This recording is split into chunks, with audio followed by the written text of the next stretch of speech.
I was an EMT instructor for 2 to 3 years after I graduated here. Lehigh Valley EMT Eric Aquino used his Parkinson's diagnosis to fight off a zombie apocalypse. My book is called Project DOPA, PD for Parkinson's disease. And about 5 or 6 years ago, someone in my support group made the joke about that if there was a zombie apocalypse, we would survive because we don't have dopamine in our brains and the zombies wouldn't eat our brains because it tastes funny. The minute I heard it, I'm like, there's something there. So I decided to write my diagnosis story amidst the zombie apocalypse. Like the heroes in his book, Eric faced his fears head on. I got diagnosed with Parkinson's in 2018, 2 weeks after my 40th birthday, a year and a half after my first motor symptoms began. My symptoms were tremors in the leg. Actually, I had a stiff shoulder that I was getting therapy for, and in the process, I was like doing the arm raises where you slide your arm, and my leg would tremor. Eventually, it progressed in my hand when my thumb started trembling, and my wife was like, your thumb is trembling. I was like, that's not the only thing. Parkinson's disease is a neurological condition caused by the depletion of dopamine in the brain. One of the most important aspects of the disease is that not everybody gets a tremor. It's usually between 80 or 85% of patients develop a tremor. It's usually a tremor that's on one side of the body, and it's something commonly called a rest tremor. So it's a tremor that you usually in the beginning do not see it when you go to move. Your hand is on a steering wheel, you're sitting eating, you're watching TV, you're doing another task, and you see one of your hands start to shake. Other symptoms include stiffness, loss of balance, slowness of movement called bradykinesia. And I would say average age of a patient that comes to our office to be diagnosed with Parkinson's is usually over 60. If you have it younger, you'll have a prolonged course with much more severe symptoms. There used to be, less than 1 million people with Parkinson's in this country. It may be double that, or at least a lot more than that. And it's probably partly because of awareness, like because of efforts from the Fox Foundation and others. I've created what's called the Golden Protocol. As a volunteer emergency medical technician who taught others at Northampton Community College, Eric knows the importance of taking control of a bad situation. Yet with Parkinson's, even simple tasks can seem overwhelming. Bad day for someone might be they can't get out of bed, or they can't get dressed, so I have my one bad day the other day. I was dropping something every 15 minutes. But then I realized, okay, do I ruin my day because I dropped that one bottle? Or do I acknowledge that I just went 2 hours when I was dropping something every 15 minutes? It's all about perspective and the small victories. Eric overcomes his challenges by helping other Parkinson's patients overcome theirs.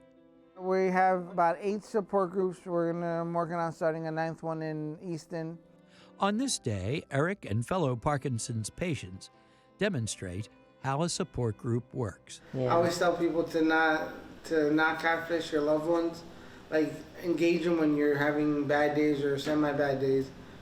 I was resistant to the idea of needing a support group.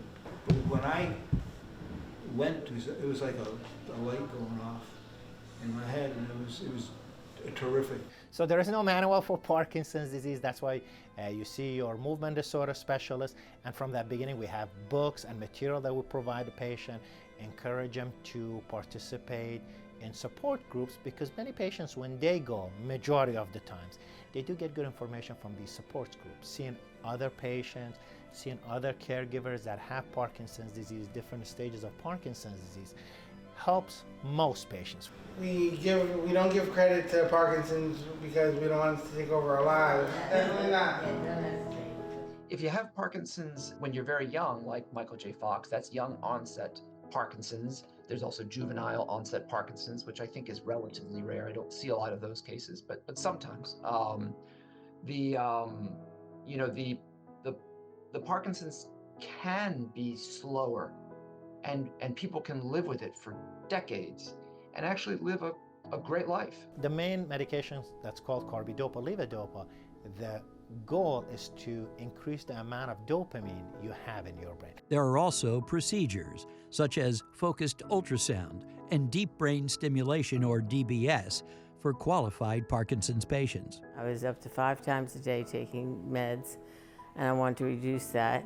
And then around 2015, we started talking about DBS, deep brain stimulation, as a way to help. Deep brain stimulation, just to give you a little background, I liken it to a heart pacemaker. Parkinson's disease is treated by a similar treatment. It is a pacemaker for the brain. DBS is a surgical treatment that uses implanted electrodes to deliver controlled electrical impulses from a battery implanted in the chest to specific areas of the brain to reduce symptoms of Parkinson's.